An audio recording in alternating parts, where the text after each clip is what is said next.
Hello दोस्तों, कैसे हैं आप? आशा करते हैं बढ़िया होंगे। तो पिछले वाले वीडियो में हमने गणा पर आधारित प्रश्न देखे थे। इस वाले वीडियो में हम गण पर आधारित प्रश्न देखेंगे।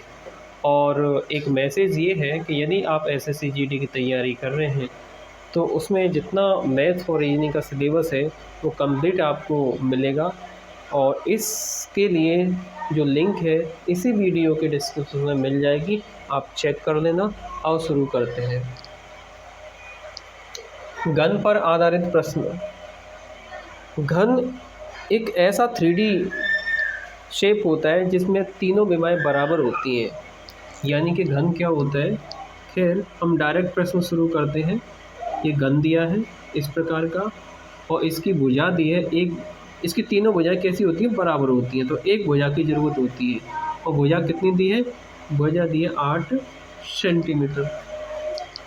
गेट बंद कर दो। 8 सेंटीमीटर भुजा दी है। और पूछा है पत्थर का आयतन और संपूर्ण पृष्ठ ज्ञात कीजिए। तो यहाँ पर इसका आयतन होता है AQ और संपूर्ण पृष्ठ होता है, संपूर्ण पृष्ठ को इंग्लिश में कह रहे हैं टोटल सरफेस एरिया, और वो होता है 6A²। ए की वैल्यू 8 है, इसलिए वॉल्यूम यहाँ पे हो जाएगा 8 का क्यूब मतलब 512। और यहाँ पे एरिया हो जाएगा total surface area 6 multiply by 6 का 8 का वर्ग मतलब 64। तो 6 चौक 24 की 4, 2 36 37 38 यानी कि 384 सेंटीमीटर स्क्वायर। तो हमारा जो वॉल्यूम है वो सेंटीमीटर क्यूब में होता है। वॉल्यूम हमेशा किस में होता है? क्यूब में होता है, सॉरी। और एरिया हमेशा वर्ग में होता है। अगले प्रश्न को देखते हैं।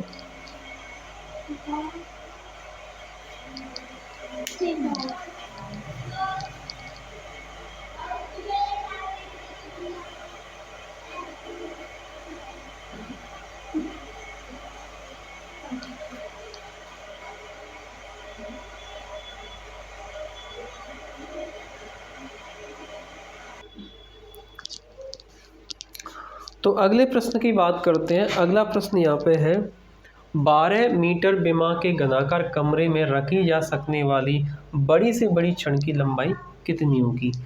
तो यहाँ पर जो घन है उसकी भुजा कितनी है? 12 मीटर है। मान लो इसकी भुजा 12 मीटर है, तो इसमें सबसे लंबी जो छड़ रखेंगे उसकी लंबाई क्या होगी ये पूछा है, L। और ये होती है A√3। थ्योरी क्लास में इसको हमने वेरीफाई भी करा रहा है कि A√3 कैसे निकल के आता है। तो यहाँ पे L की वैल्यू हो जाएगी 12√3। यही हमारा क्या आंसर हो जाएगा। अगले प्रश्न को देखते हैं।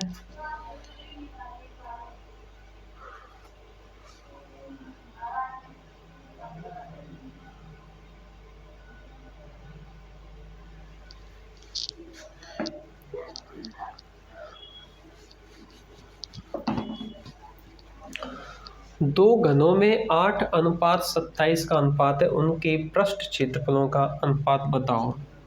तो यहाँ पे दो घन दिए हैं, एक घन ये रहा। देखो, एग्ज़ाम में हमें कोई डायग्राम नहीं बनाना, ये क्लास छोटे स्तर से है लेकिन पूरी है, कंप्लीट है, समझाने के लिए है। एक अगला घन है वो इस प्रकार का है, इस प्रकार का। तो भाई इसका जो वॉल्यूम है वो V1 है और वो दिया है कितना? 8। और इसका जो वॉल्यूम है वो V2 दिया है और वो दिया है 27। तो हम जानते हैं कि V1/V2 बराबर 27/8/27। और ये होता है क्या? A1 का क्यूब A2 का क्यूब बराबर ये हो जाएगा 2 की पावर 3 और ये 3 की पावर 3। तो इससे ये कैंसिल आउट हो जाएगा। तो यहाँ से A1 A2 की वैल्यू आ गया 2:3। और पूछा गया है क्षेत्रफलों का अनुपात कितना होगा। तो भाई क्षेत्रफलों का अनुपात मतलब 6A²। इसने पूछा है क्या? A1/A2।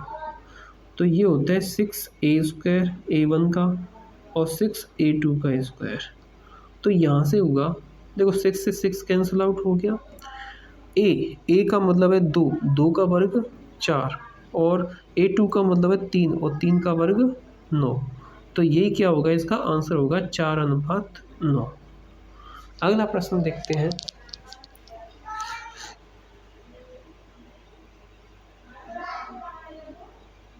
क्वेश्चन नंबर 4,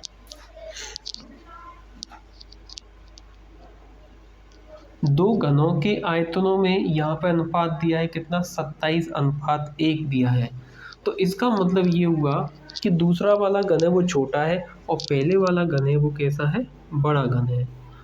तो हमने यहाँ पे बड़ा घन लिया इस प्रकार। देखो एग्जाम में अपन को कोई डायग्राम नहीं बनाना, तो मेरा यहाँ पे उद्देश्य ये है कि हमें आपको समझाऊं। तो इसमें इसका जो वॉल्यूम है वो V1 है और वो दिया है 27, और V2 की वैल्यू यहाँ पे दिया हुआ है कितना, 1। और पूछा क्या, भुजाओं का अनुपात पूछा है, यानी कि हमारे पास A1 A2 का अनुपात पूछा है। तो V1/V2 बराबर क्या होता है, AQ A1 का Q और A2 का Q। तो ये वैल्यू दी है, देखो V1 की वैल्यू दी है 27 और इसकी वैल्यू दी है 1, 27। तो 27 को अपन क्या लिख सकते हैं, 27 को लिख सकते हैं 3 की पावर 3, और 1 की पावर 3 कर सकते हैं, कोई दिक्कत नहीं है। ये कैंसिल आउट करेंगे तो A1/A2 की वैल्यू आ गया 3:1। भुजाओं का अनुपात कितना आ जाएगा, 3:1 आ जाएगा। अगले सवाल को देखते हैं, क्वेश्चन नंबर 5। यहाँ पे दिया है किसी घन का विकर्ण √12 है, तो उसका आयतन कितना होगा। तो यहाँ पे विकर्ण दिया है, विकर्ण से मतलब ये होता है कि एक घनाकार कमरे में सबसे लंबी छड़ की लंबाई क्या होगी, उसी को अपन विकर्ण कहते हैं। तो वो हमें पता है कि यहाँ से लेकर यहाँ रखी जाएगी, क्या, यहाँ से लेकर इस कॉर्नर में रखी जाएगी। थोड़ा सा सीधा नहीं बन रहा है यहाँ। तो ये जो छड़ होगी L, इसकी लंबाई होती है A√3, जबकि यहाँ पे दिया है कि इसका विकर्ण कितना है, √12 है। तो 12 को अपन लिख सकते हैं कितना, 2 × 2 × 3। तो 2 का जोड़ा है 12 आ जाएगा 2√3, और यहाँ पे है A√3, इससे ये कट गया। तो A की वैल्यू कितनी आ गई, 2। इसका आयतन कितना होगा, तो भाई वॉल्यूम होता है AQ, तो 2 की पावर 3 मतलब ये हो जाएगा 8 सेंटीमीटर क्यूब। ये हमारा क्या आंसर हो जाएगा। बढ़ते हैं अगले प्रश्न की ओर, क्वेश्चन नंबर 6।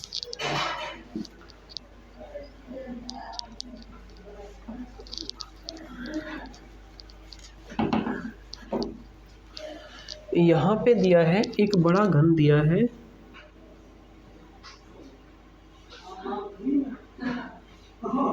और इसकी जो भुजा की लंबाई है